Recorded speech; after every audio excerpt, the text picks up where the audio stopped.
I just get a show of hands here? How many people have seen this image before? Of course, all of us. Now, how many people have seen this image or something else related to the refugee crisis and done something to help, either by volunteering or donating money or something like that? Okay, yeah, so a good portion. Now, how many people have seen this picture and desperately wanted to help, but honestly had no idea what they could do? Yeah, there's a very large portion of us here, and a year ago, I was in that exact same place. It's a very heavy image, isn't it? The first time I saw this picture, I was sitting in my apartment in New York. I was actually just scrolling on Facebook when it came up on my feed, and at a first glance, I wasn't exactly sure what I was looking at. It wasn't until I read the caption below that I realized it was a 3-year-old Syrian boy named Aylan Kurdi. When I realized what I was seeing, I immediately wanted to learn more, but couldn't bring myself to continue looking at the image. I felt it was too hard to keep up on the screen. But after only looking at it for a few seconds, I had already committed it to memory. So then I felt this immense responsibility to research more about this issue, as I found hundreds of other photos alongside videos, articles, and documentaries, all showing what it is actually like to live as a refugee, something I had never seen before. After all of this exposure, I felt helpless, living thousands of miles away from these people and wanting desperately to offer some form of assistance, but not even knowing what I could do. I may not be a refugee, but I am human, which caused me to identify with this crisis. How do you process a picture like this? How could you see this and then just move on? Above all, I was angry. I was angry because nothing was being done. This is the kind of image that requires your full attention. But the media would display it and then just switch to something so insignificant as if this child was not dead, as if people were not dying by the thousands across the Atlantic. Some people can see this picture and just block it out in order to carry on with their daily lives.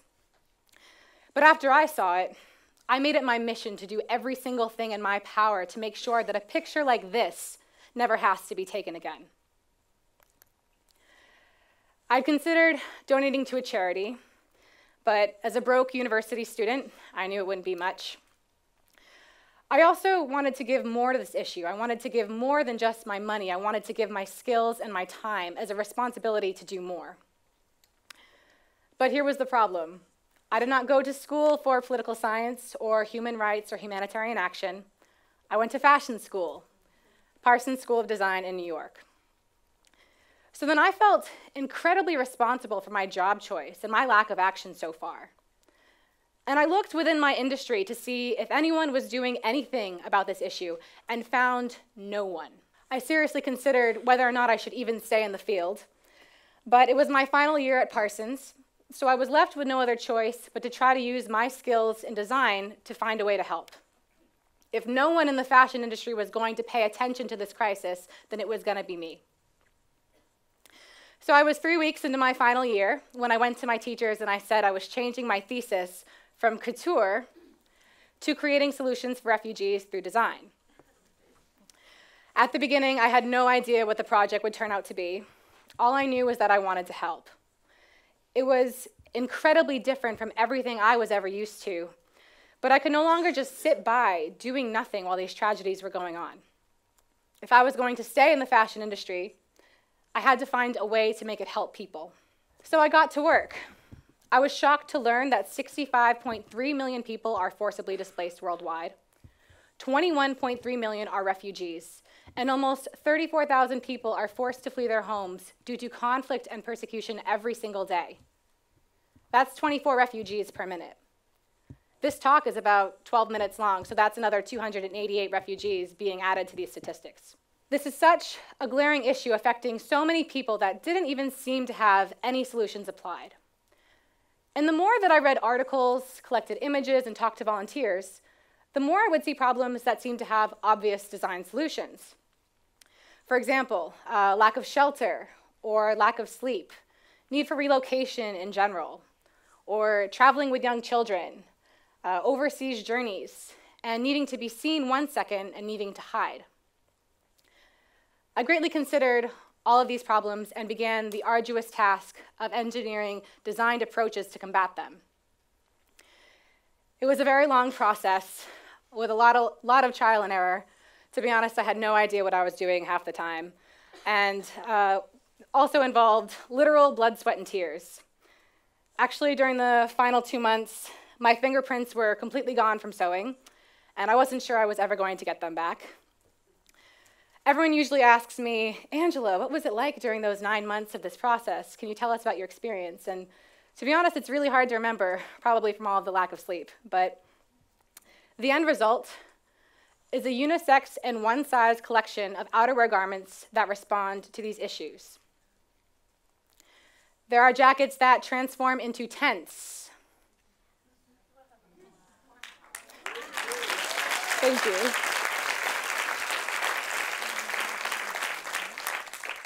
As well as a sleeping bag, or a backpack, as well as jackets equipped for carrying children, flotation, and visibility. All of the jackets are water and weatherproof, prepared to be worn in numerous environments, and can easily adapt between sizes and body types. The assistance this project offers is twofold. On the one side, it is a practical approach that could be physically given to assist refugees, but more importantly, it uses fashion as a platform to create awareness. So what's next? I wish I had all the answers, but the story is still being written. I'm currently in the process of creating a humanitarian brand that harnesses the power and revenue from the fashion industry and redirects it to support this crisis. There were a lot of times while I was working on this project that I wished I were not involved in the fashion industry because of its detachment from global concerns. Actually, the more that I worked in fashion, the more I came to hate it. I was always noticing problems within the industry that I wanted to change or things that I didn't like. But despite my negative reaction, I kept telling myself that it was okay because I was just learning about the parts I didn't want to be a part of. I was sick of sitting in a design meeting where the head designer would say, well, you know, let's quit arguing about this shirt. It's just a top. It doesn't really matter. This is fashion. Come on. Yes, it's important to realize the position of the fashion industry. And no, it's not curing cancer or anything like that, but it just made me wonder, what if that shirt could save lives?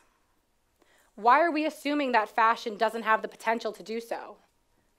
And why shouldn't I be the one to lead these changes? It's possible that a lot of you could feel the same way. Maybe you're stuck in a field and you can only see the aspects about it that you don't like. But there's always room for change. And I challenge you to identify what you would want to change and how you could provide help on a global scale. With this project, I found a way to use my skills and my field to create a viable humanitarian approach to this issue. Yes, it may have just been much easier to just jump ship and switch to another field that's known for its humanitarian drive, but I had to realize the potential of the industry I am in now. One incredibly important thing about fashion is that it's universal. Every single person here is wearing clothes, and that holds an immense amount of power, especially when this can be harnessed as a platform to create awareness.